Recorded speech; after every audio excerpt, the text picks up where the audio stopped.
Well, this should be a pretty fun one. This is a Alcatel Lucent Enterprise switch model OS6900-X72, and it has a total of 48 SFP plus ports plus 6 QSFP plus ports.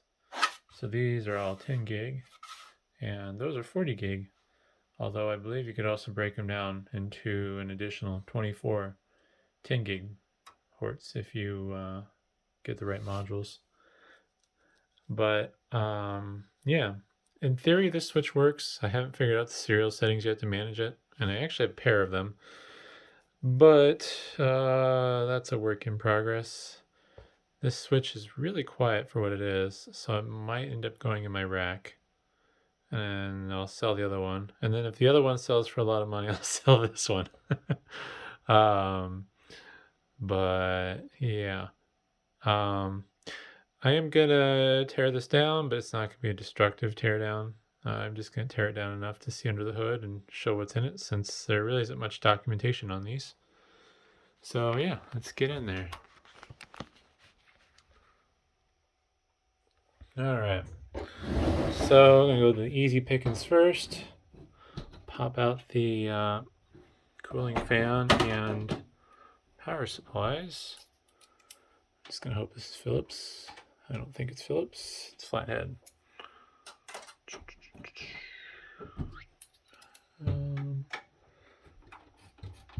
Easier if I could see what I was doing, but I don't feel like doing this the smart way, apparently. Alrighty. I'll probably find out they're Philips once I pull it out. This will be the fan tray, and then there's nothing else on the back to see. Oh, there's going to be a lot of screws for the cover, though. Oh my. There's the fan tray. Looks like we got dual stacked fans. Oh, it's upside down. Sun On brand, 12 volts. Ooh, 20 watts each. So there's 80 watts worth of fans there. And that's a different connector. It's like a pin header. That's interesting. Now I want to take a look inside. Oh my. Yeah, you definitely want to be careful when you're playing with the fan tray for these, huh? Easy to fix, but also easy to break. And here's the power supply. 3Y Power Technology FSP group.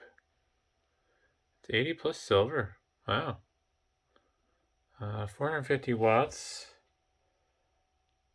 Don't see a date code. Oh, there's a date code. Looks like might be 2017 is when this power supply was made. So it's newer than I was expecting it to be. Kind of nice how shiny these are. Almost mirror finish. Oh my. Part of me is questioning whether I should grab my drill. It looks like the rack ears are not holding on the top cover, so I can leave those on at least.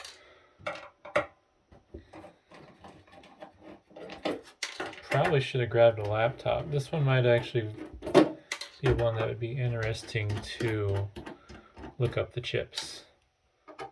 See what fancy chips are in here. Alright.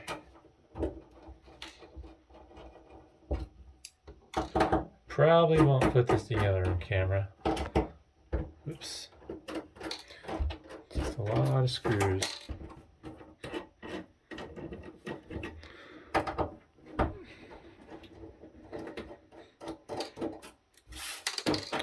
Oops. Don't want to lose these screws. Woo! Alright, I'm getting a little too crazy. The interesting thing about this cover is it's a weird shape. I'm surprised it doesn't go just completely over the top.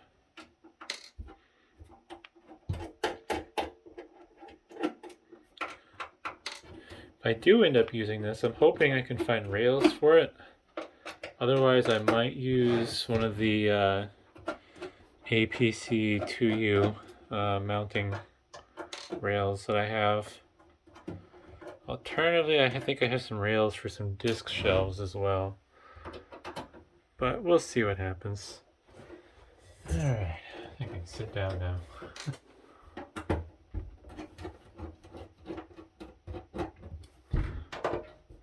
Don't really need one of these switches for my network, but I got them really cheap, and I'm having a hard time figuring out what they're worth.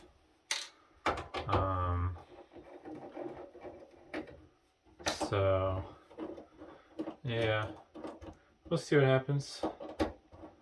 If I could sell them for decent money, like in the $1,000 area, I'll probably sell them. Honestly, even 800, I'd probably sell them.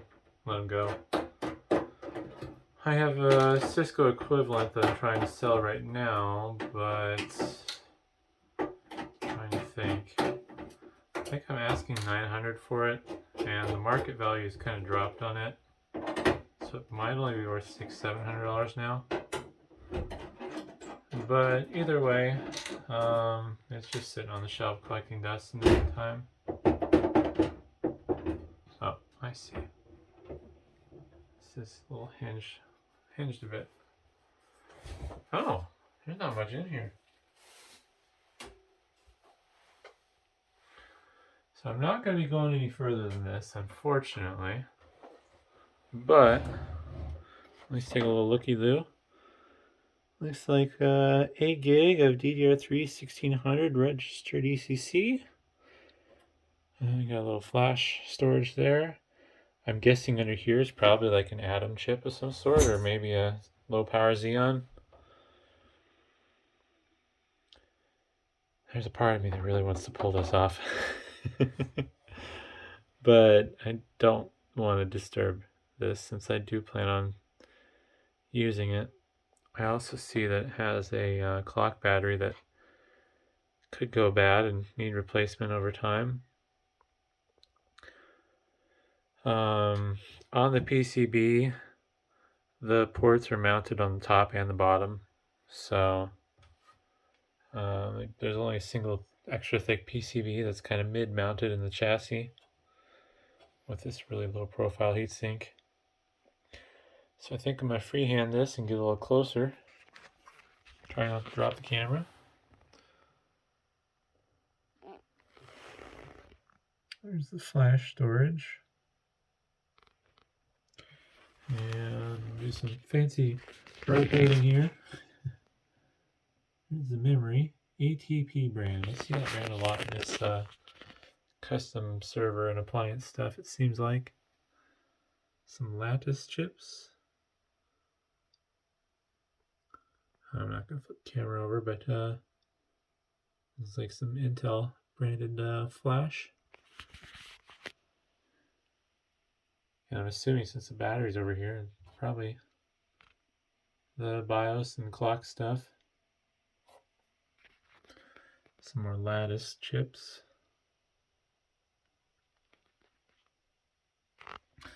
Oh wow, these tiny little wires. I don't even know what that's for. Must be for something front light related, I guess. I don't know. But yeah, that's really all there is to see. Power delivery there, looks like.